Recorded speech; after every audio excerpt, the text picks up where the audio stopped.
Hi, I'm Rose.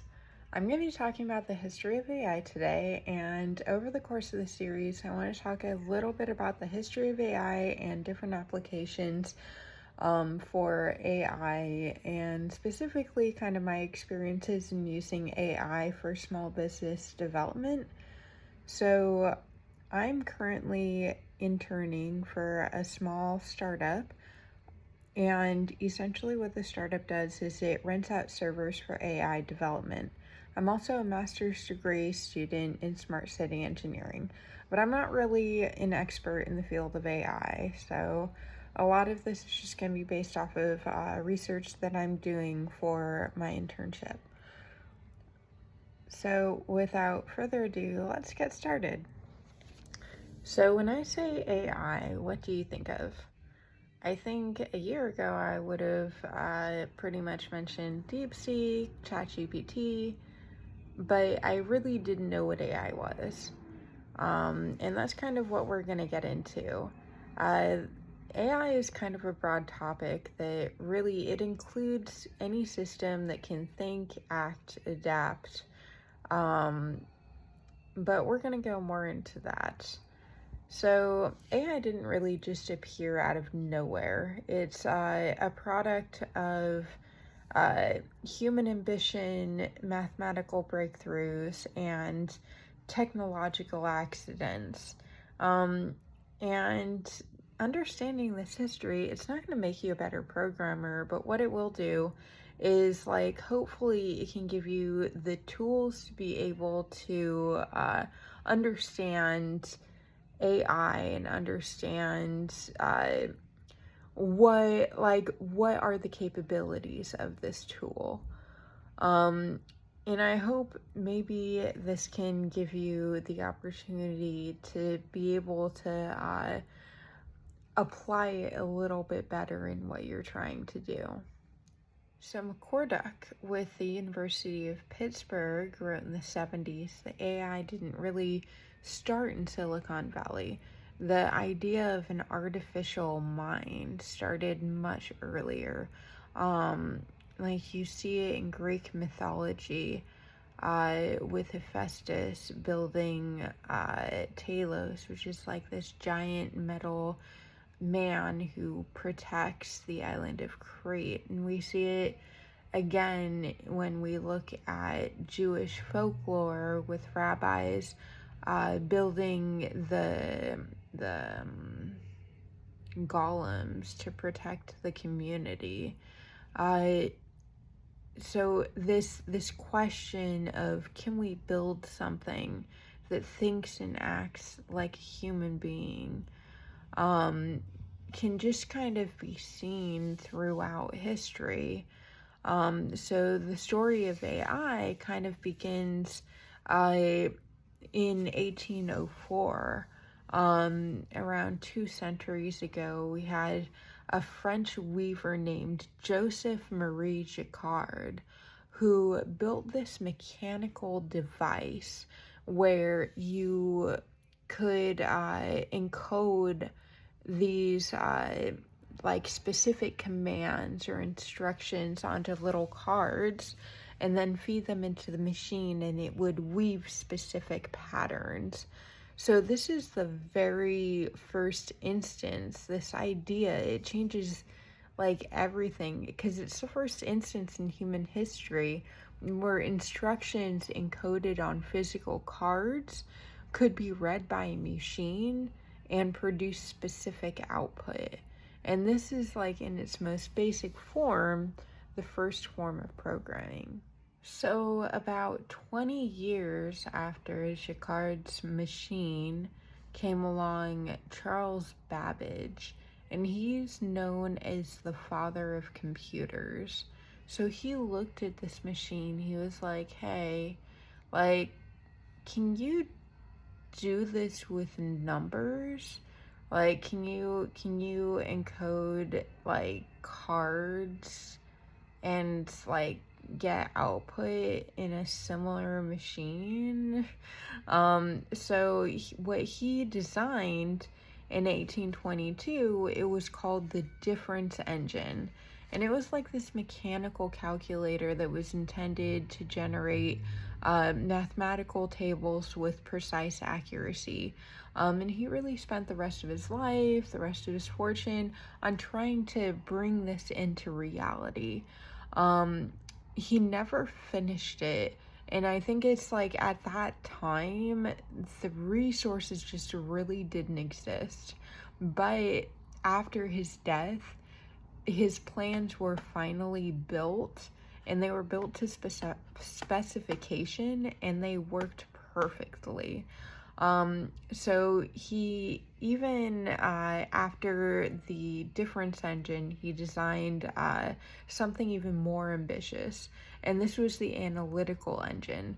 So the difference engine, it really only performed one type of calculation, but the analytical engine could be programmed. And it could be programmed using these punch cards.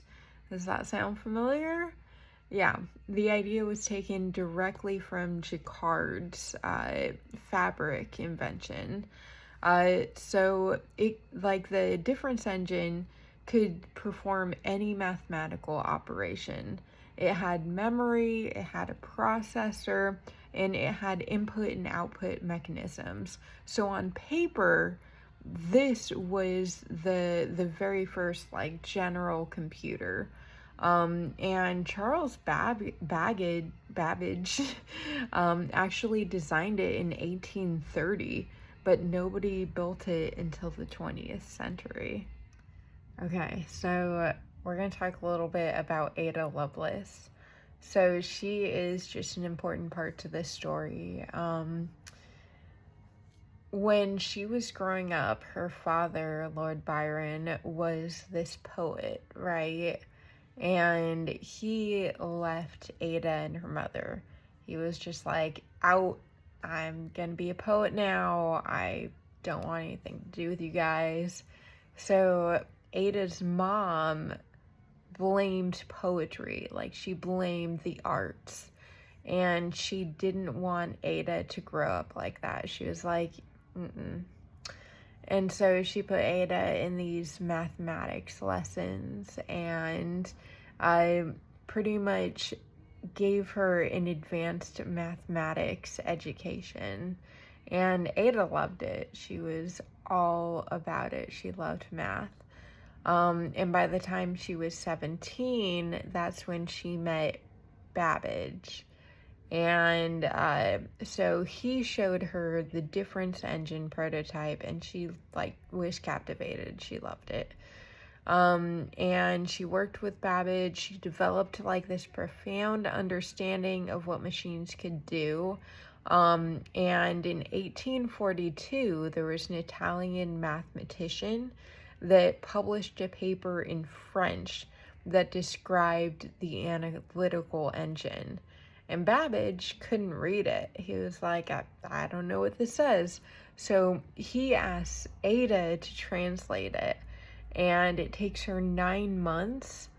And the reason for that is because she wasn't just translating it. She was writing a bunch of notes, and just really analyzing it and like getting into the nitty-gritty. And in these notes, it just described the analytical engine in precise detail and how to perform these complex calculations using it. And essentially, her notes were the Bernoulli numbers. And this was really just like the very first computer program ever written. So Ada Lovelace, she pretty much like wrote the very first algorithm for a machine that hadn't been built in a field that didn't have a name, because programming didn't exist since there were no computers. So she was brilliant. And then she died at 36, unfortunately, of uterine cancer. But Babbage called her the magician of numbers, and the United States Department of Defense named a programming language Ada in honor of her achievements in 1980. So the third person I'm going to be talking about today is Alan Turing. He's known as the father of AI. So Alan Turing was born in London in 1912. By the time he was a teenager, his mathematics professor told his mom, like, hey, so this kid's too smart. We cannot teach him anything else. Like, he knows everything. And by the time he was in his mid-20s, he pretty much laid the theoretical framework for every computer that has ever been built. In 1936, he wrote a proof, and this proof was called the Turing machine. So the Turing machine demonstrated that there exists a universal logical framework for computation itself. And after that, he went to work in 1939 at the British government's wartime intelligence headquarters. He led the team that broke the German Enigma encryption machine. And this ended the war several years earlier than it would have ended. So he ended up saving millions of lives. Then after the war, Turing went on to publish this paper called The Computing Machinery and Intelligence, which he asked the question, can machines think? So he proposed what became known as the Turing test. Can a machine carry on a conversation? Is the conversation distinguishable from a human conversation? If it's distinguishable from a human conversation, could we say that this machine is thinking? So this is a question that's still debated today. So this man laid the theoretical foundations for artificial intelligence. Unfortunately, he was prosecuted for being queer, and he was sentenced to chemical castration and died 2 years after that. The official verdict was suicide.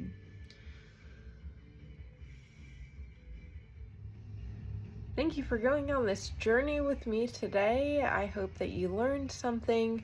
The next video, I'm planning on going over the birth of AI as a field, the top-down and bottom-up approaches to AI, and the deep learning revolution. So I hope you have a wonderful day, and I'm looking forward to seeing you next time.